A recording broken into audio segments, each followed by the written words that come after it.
오늘 우리에게 주신 하나님의 말씀은 출애굽기 18장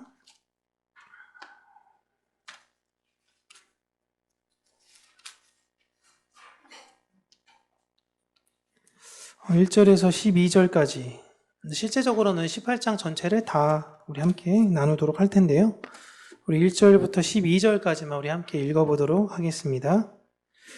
모세의 장인이며 미디안 제사장인 이드로가 하나님이 모세에게와 자기 백성 이스라엘에게 하신 일, 곧 여호와께서 이스라엘을 애굽에서 인도하여 내신 모든 일을 들으니라. 모세의 장인 이드로가 모세가 돌려보냈던 그의 아내 십보라와 그의 두 아들을 데리고 왔으니 그 하나의 이름은 게르솜이라. 이는 모세가 이르기를 내가 이방에서 나그네가 되었다 함이요. 하나의 이름은 엘리에셀이라. 이는 내 아버지의 하나님이 나를 도우사 바로의 칼에서 구원하셨다 함이더라.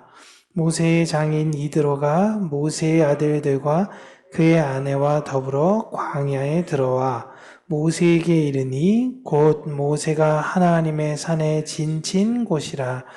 그가 모세에게 말을 전하되 내 장인 나 이드로가 내 아내와 그와 함께한 그의 두 아들과 더불어 내게 왔노라.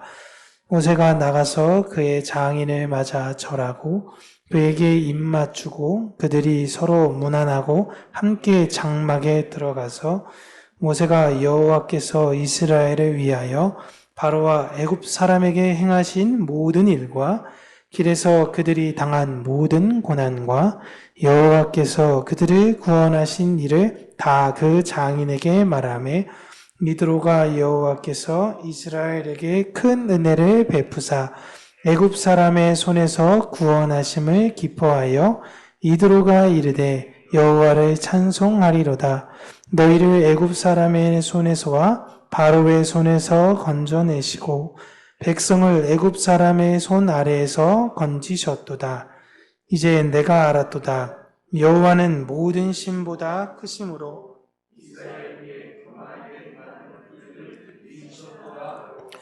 모세의 장인 이드로가 번제물과 희생 제물들을 하나님께 가져오매 아론과 이스라엘 모든 장로가 와서 모세의 장인과 함께 하나님 앞에서 떡을 먹으니라. 아멘. 오늘은 교회의 모습이라는 제목으로 하나님의 말씀을 우리 사랑하는 성도님들과 함께 나누도록 하겠습니다.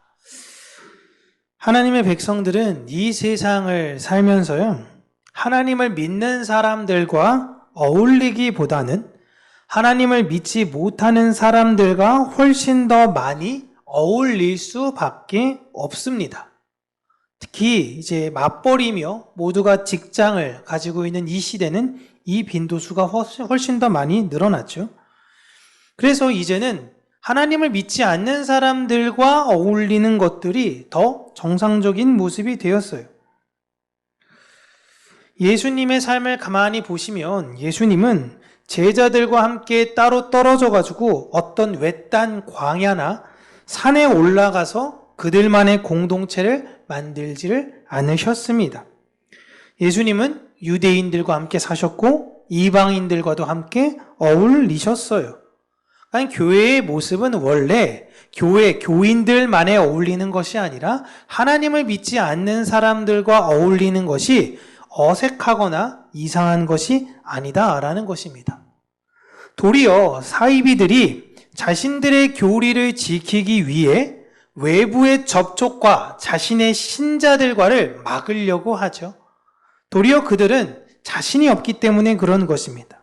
그러나 세상 사람들과 함께 어울려서 사는 것은 성도의 자세로서, 교회의 모습으로서 필연적인 것입니다. 그래서 교회는 외딴 산이나 어떤 굴을 팔아서 있는 곳이 아니라 도심 한복판에 안 믿는 사람들과 함께 어울려 있는 것이에요.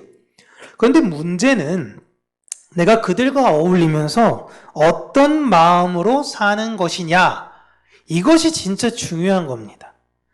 하나님은 우리의 겉 태도를 보시는 것이 아니라 우리 안에 중심만을 보신다라고 말씀을 하셨어요.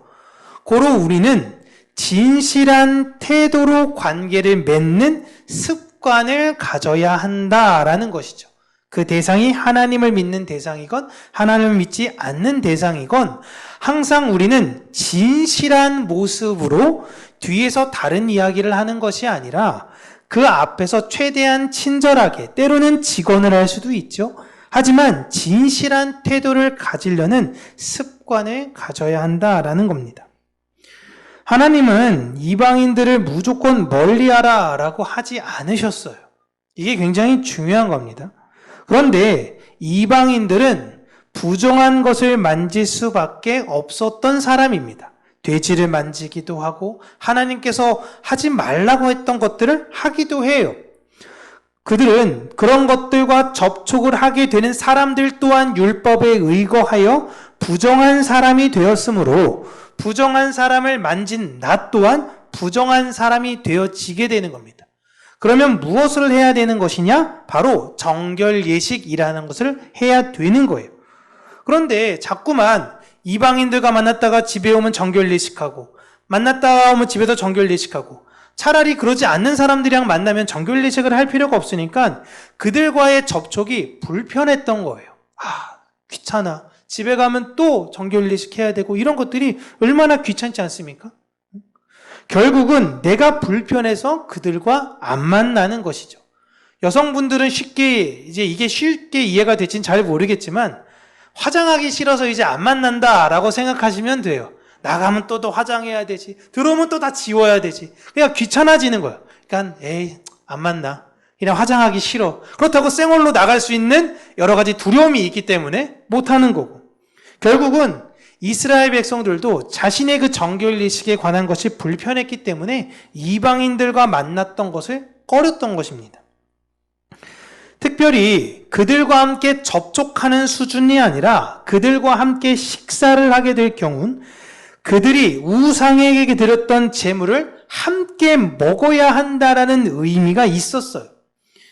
그러니까 이방인들과 접촉하는 건 그냥 물건을 이렇게 사고 팔다 보면 접촉할 수도 있고 그냥 시장을 걷다 보면 접촉할 수도 있긴 하겠지만 그들이 우상의 제물로 바친 그 제물을 함께 식사한다라는 것은 굉장히 심각한 잘못이었기 때문에 그들이 제공하는 그 어떤 것도 받지 않고 하나님에 대한 마음을 지키려고 했던 보수적인 사람들도 있었어요. 그런 보수적인 사람들이 대다수가 당시 종교 지도자들이었습니다. 그러다 보니까 그들의 가르침이 이방인들과의 교제를 꺼려하게 되었고 모든 사람들이 이방인과 접촉하는 것은 죄구나 라고 인식을 했던 것입니다. 근데 이런 문제가 어디까지 확장이 되었냐? 고린도 교회에서도 사실 이런 문제가 발단이 되었어요.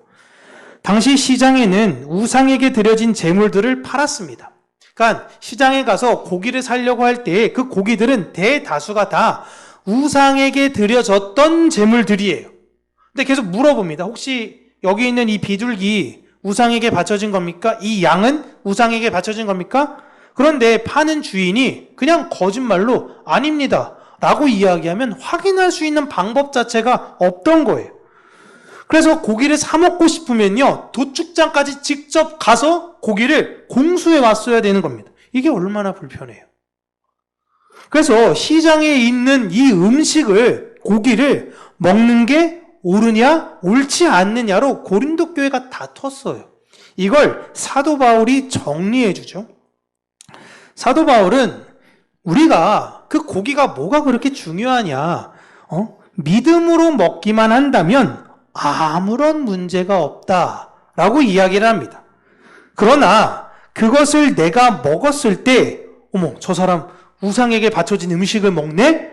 라는 것으로 시험을 받는 사람이 있다면 나는 그 고기를 먹을 수 있는 믿음이 있어. 하지만 그 사람을 사랑하기 때문에 먹지 않겠다라고 이야기를 하죠. 결론적으로는 먹어야 되냐 말아야 되냐라는 문제를 너희들 자신이 판단하고 생각해. 하나님 앞에서 네 마음 안에 꺼리낌이 없다면 먹고 꺼리낌이 있다면 먹지 말아라 라는 문제를 이야기해 준 것입니다. 이렇게 하나님은 이방인들을 무조건 배척하지 말라라고 이야기했고 교회 또한 그 말씀을 신실하게 잘 지켰습니다. 도리어 율법을 우리가 가만히 들여다보면요, 삶의 형편이 어려운 이방인이 있다면 적극적으로 그들을 돕고 배려하라 라고 이야기를 하셨어요. 우리 또한 하나님을 믿지 않는 사람들과 어울리려는 이유를 여기에서 찾아야 된다라는 것이 있습니다. 나는 믿음이 있어. 나는 믿음이 있으니까 그들과의 만남과 교제를 통해서도 하나님을 향한 내 믿음이 흔들리지 않을 것을 아니까 만날 수 있어요. 그런데 그들과의 만남의 장소나 그렇게 유익한 장소만은 아니겠죠. 보통 하나님 안 믿는 사람들이 모이는 장소가 뻔한 거 아닙니까? 건전하거나 유익한 장소를 골라서 만나진 않잖아요. 그런 장소를 찾아갈 때에 만약에 누군가가 시험에 든다면 그 사람을 배려하기 위해서 그런 장소에서는 그들을 만나지 않는 것입니다. 제가 신방을 하러 갑니다. 신방을 하러 가는데 신방 장소를 어디로 갈까? 여기 서구청 뒤에 좋은 식당들 많은데 쪼끼 이런 데서 같이 모여서 안주 마시는데 거기서 만나서 이야기하자 라고 거기서 만나서 사이다를 마시면서 교회 청년을 만나서 이야기할 수 있어요. 근데 제가 그 청년과 교회에서 나오는 모습을 우리 교회 성도님들이 봐요. 그럼 무슨 생각을 하시겠어요? 아무 생각도 없으신가요? 네? 우리 목사님은 그냥 술 마실 수도 있지 목사님이 목사님이 그럴 수도 있지 라고 여러분 생각하시나요? 아무런 생각이 없으시군요. 제가 젊었을 때는 그런 걸로 굉장히 예민했었거든요. 만약에 누군가가 나의 그런 모습을 보고 시험에 든다면 그냥 그 사람을 배려하기 위해서 그런 장소에선 나는 갈 수 있어. 심지어 나는 먹을 수 있어. 하지만 그곳에서 만나지 않고 그것을 먹지 않는 것이죠. 그들과의 만남, 하나님을 믿지 않는 사람들과의 만남에서 내가 위로를 얻으려고 하는 것이 아니라 그들에게 위로를 전해주기 위해서 나는 그들을 만나는 것입니다. 이스라엘이 하나님께 징계를 받았던 이유는요, 죽기보다 싫은데 억지로 이방인들과 어울려서 내 멱살 잡히고 포박되고 가서 우상숭배를 어쩔 수 없이 해가지고 하나님이 이스라엘을 징계하시지 않았어요. 그들이 우상숭배를 자발적으로 했습니다. 그들과 함께 어울리며 그들의 음식을 먹으며 우상숭배를 통해서 내 삶에서 위로를 얻고 싶었기 때문에 그런 거예요. 놀라운 것은 이스라엘 사람들이 이방인들과 어울리면서 우상의 제물을 먹는 그 행위가 잘못된 일인 줄 모르고 행동했을까요? 내가 우상숭배하는 거, 내가 이방인들과 이렇게 어울리는 거, 이건 잘못된 거 아니야. 이걸 모르고 행동했을까? 성경에 보면 아니에요. 잘못이라는 걸 명확하게 합니다. 이렇게 하면 안 되는데. 그래도 이럴 수밖에 없는 거 아닌가? 여러분, 성경에서 이야기하는데 죄는 모르고 저지르는 게 사실 아니에요. 분명하게 알고 저지르는 것입니다.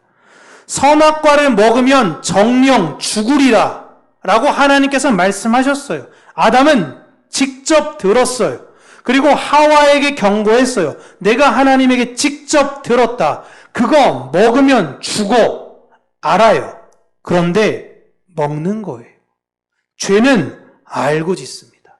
이스라엘 백성들이 우상 숭배하는 게 죄인 줄 몰라서 안 한 게 아니에요. 그래서 고난이 닥치자마자 그들이 제일 먼저 뭐예요? 하나님, 우리가 범죄했습니다.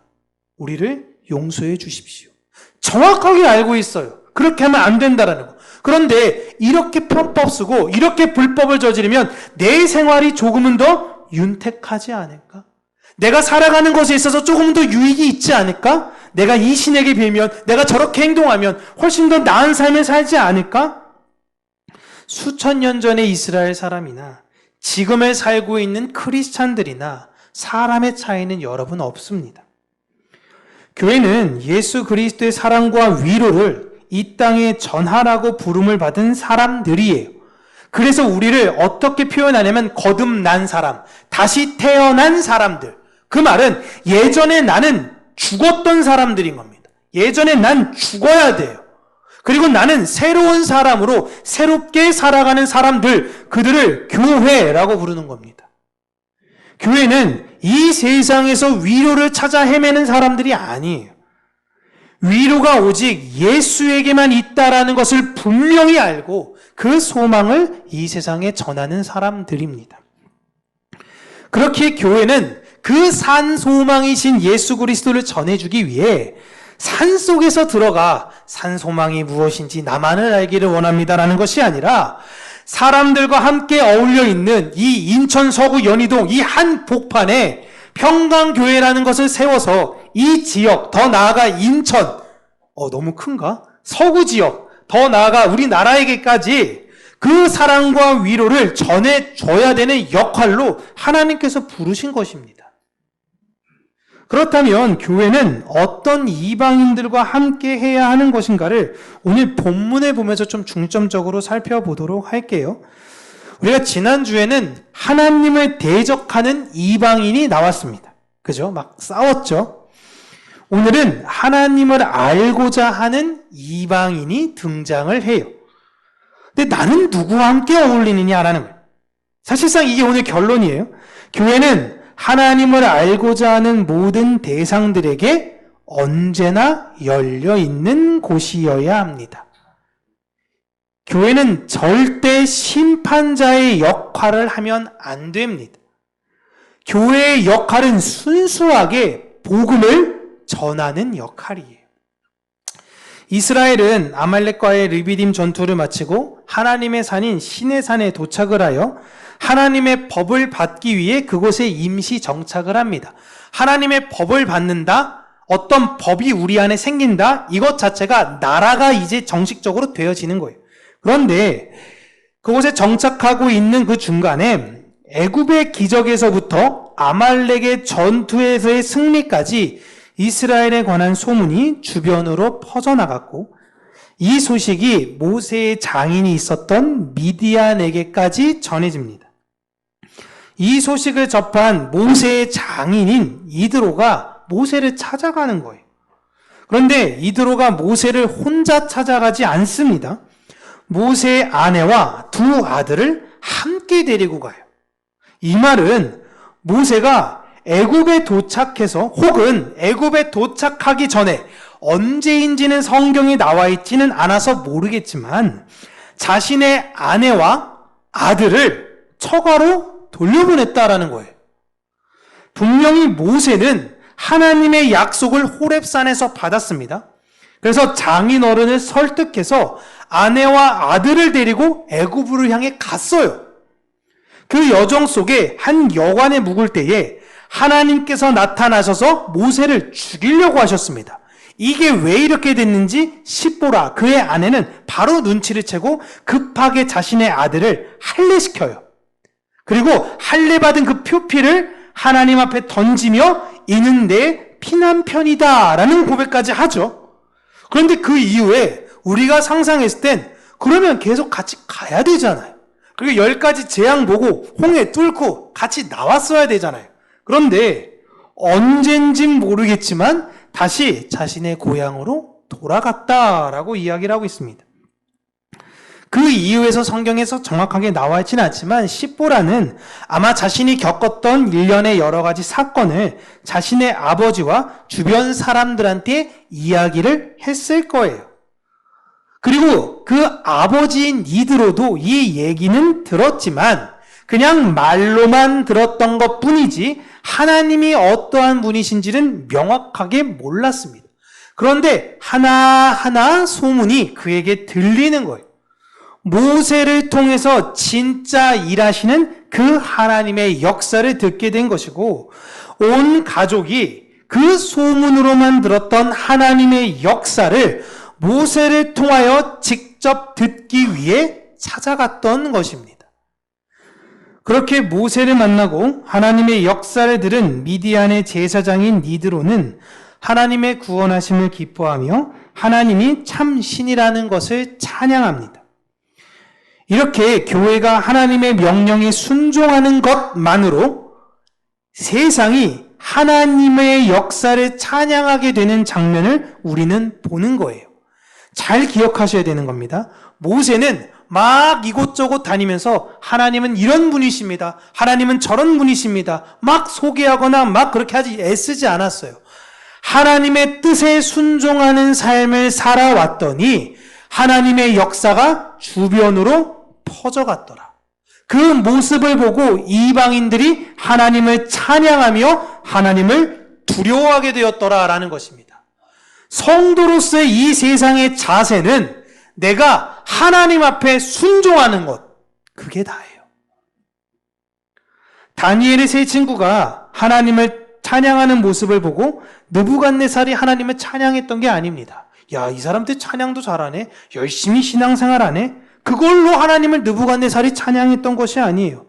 그들이 하나님의 말씀에 순종했더니 느부갓네살이 하나님을 찬양하게 되더라는 겁니다. 다니엘이 하나님 말씀에 순종했더니 다리오 왕이 하나님을 찬양하게 되더라.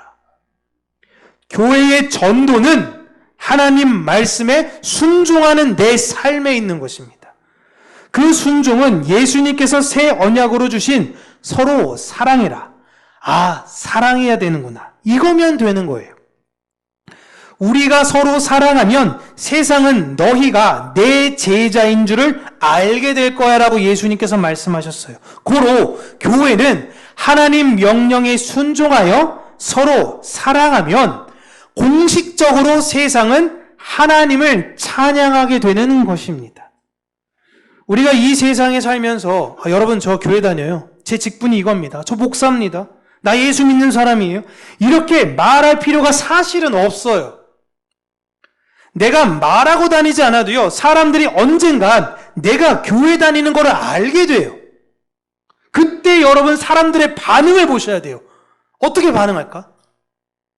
교회 다녀? 이런 반응이냐? 아, 너 예수 믿는 줄 알았어. 어떤 평가를 받느냐? 굳이 내가 말할 필요가 없다라는 것입니다. 사람은 어려운 상황에 이를 때에 그 사람의 본 모습이 나온다라고 이야기를 해요. 교회는 억지로 예수님의 사랑을 전하려고 애쓰는 사람들이 아니라 그 사랑으로 살고 있는 사람들이에요. 그렇게 모세는 가족이지만 사실상 이방인이었던 이드로가 가져온 번제물과 희생제물을 하나님께 드리고 한자리에 모여 하나님의 이름으로 식사를 합니다. 제가 서두에 말씀드렸다시피 이스라엘 백성들이 우상 숭배했던 이유는 그 이방인들과 친하게 지내서예요. 그런데 지금은 정반대의 모습이 나오고 있죠. 도리어 번제물을 가지고 와 하나님께 예배하며 그것을 식사하고 함께 그들과 어울리고 있는 것입니다. 그렇게 하나님은 이 세상에 전해지게 되는 거예요. 그리고 우리가 오늘 읽진 않았지만 18장 그 이후의 내용을 보면요, 이드로의 충고를 받아들이는 모세의 태도가 나옵니다. 지금까지는 이스라엘에 여러 가지 문제가 생기면요, 모세 혼자 판단하고 모세 혼자 해결했어요. 물론 여기에선 모세가 혼자 해결했다는 것은 절대 아닙니다. 모세가 항상 하나님께 기도하고 나아갔던 거예요. 그러나 모세가 그들에게 재판에 대한 권위를 자신만이 가지려는 욕심이 있었다라고 생각하시면 안 돼요.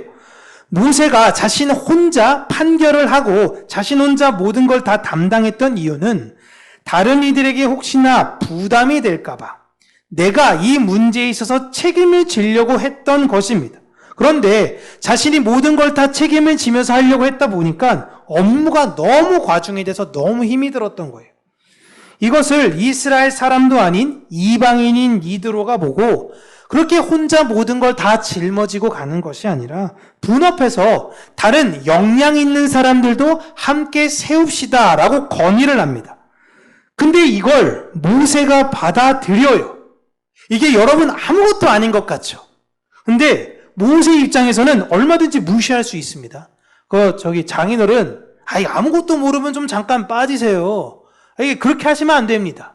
그럼 내 권위가 흔들려요. 예? 모든 건 다 제가 판결을 내야 된다라는 것입니다. 이렇게 생각할 수 있거든요. 내 권위를 흔들려고 해? 나 말고 누가 감히 재판을 해? 이건 내가 해야 되는 역할이야. 라고 모세가 생각할 수 있어요. 그런데 모세는 이렇게 생각하지 않았던 것입니다. 또한 우리 조직에 와봤자 이드로는 며칠 되지도 않았어요. 며칠 되지도 않는데 돌아가는 거 보니까 이렇게 하는 게 좋겠다라는 걸 충고합니다. 여러분, 교회 들어온 지 얼마 안 된 사람이 막 교회에서 제가 보니까 시스템을 좀 이렇게 바꿔보는 게 어떨까요? 라고 건의를 한다면 여러분 어떻게 생각하실 것 같아요? 좀 초신자가 와가지고 지금 뭐 알아? 뭐 알아? 어디서 지금 감나라 배나라야? 라고 이야기하지 않겠어요? 모세가 이 이야기를 들었다니까요. 합리적이네요. 그게 맞는 것 같네요. 건강한 공동체는 그러한 작은 소수 의견 같아 보이는 의견도 잘 수렴한다라는 겁니다. 모세는 진짜 좋은 지도자예요. 교회는 이런 태도여야 된다라는 것입니다. 지극히 작아 보이는 자, 어찌 보면 주일학교 아이들일 수도 있는 그런 아이들의 내용마저도 우리는 잘 귀를 기울여서 우리 안에 더 예수 그리스도를 알아가는 것에 있어서 우리를 더 좋게 그렇게 만들 수 있는 시스템이 있다면 그렇게 함께 세워져 가는 것이 좋다라는 그런 태도가 있어야 되는 거예요. 초대교회 당시에 헬라파 과부들과 히브리파 과부들이 배급 문제로 다툼이 발생했습니다. 당시 교회 지도자들은요, 다 히브리 사람들이에요. 유대인들이. 그래서 헬라파 과부들은요, 이게 우리가 종족이 달라가지고 차별받는다라고 생각했어요. 우리 교회가 나중에 막 성장이 돼서 막 서울 사람 한 절반, 인천 사람 한 절반 생각해 보세요. 근데 모든 요직은 다 서울 사람들이야.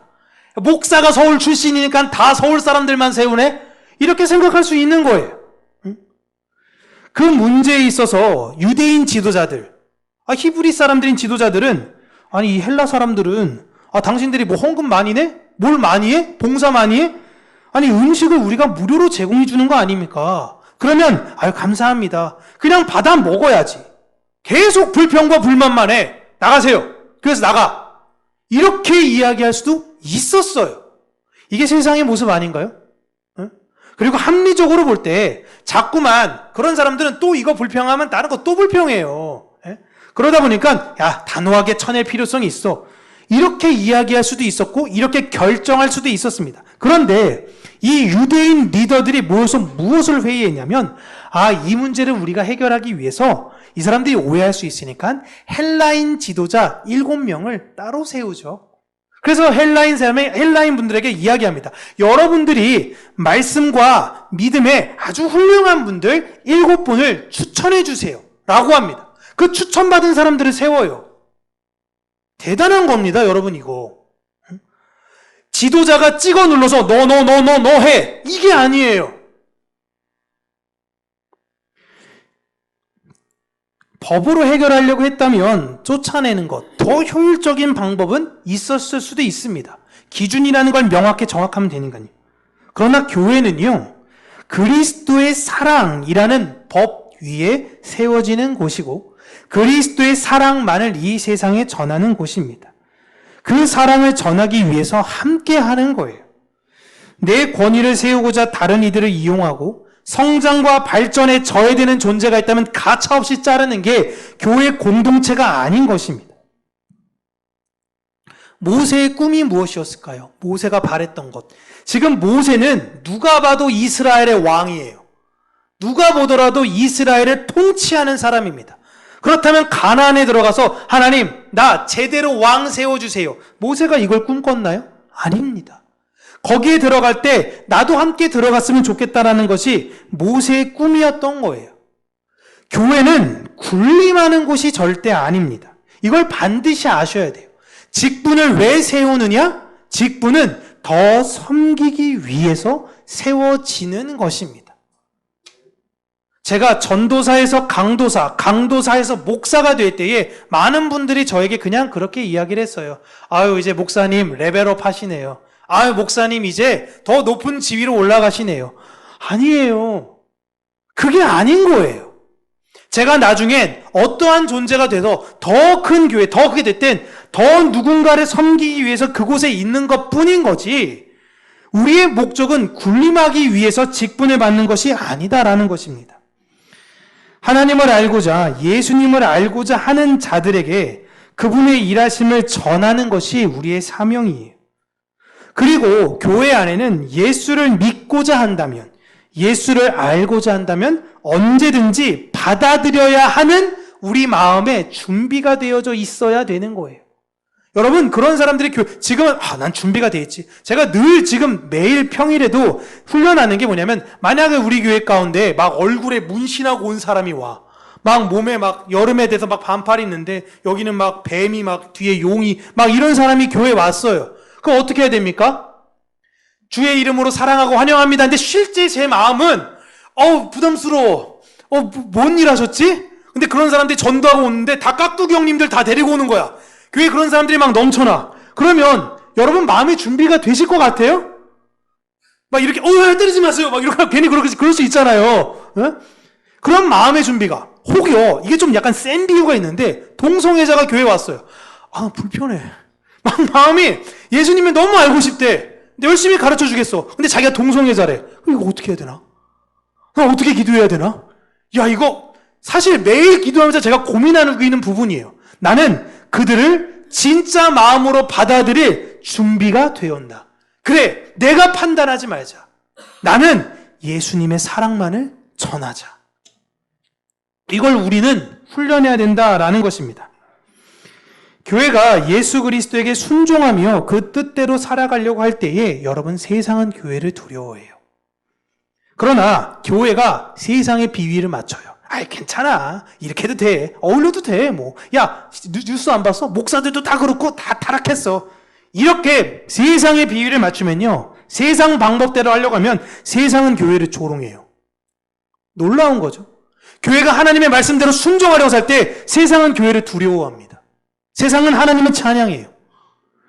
세상은 우리를 통해서 예수님을 보고 있습니다. 우리는 하나님 나라의 대사예요. 대사는 자신의 뜻대로 판단하고 행동하는 것이 아닙니다. 왕이, 대통령이 지시한 대로 그 나라에서 지시하고 그 역할을 수행하는 거예요. 내가 내 마음대로 마음에 안 든다고 막 하는 사람들이 아닌 것입니다. 우리는 이 세상에서 하나님의 뜻을 따르며 그 뜻을 전달해 주는 자인 것을 잊지 마시기를 바랍니다. 우리가 하나님의 대사로서 교회의 모습을 잘 유지하며 살아가는 저와 여러분들 되시길 주님의 이름으로 축복합니다.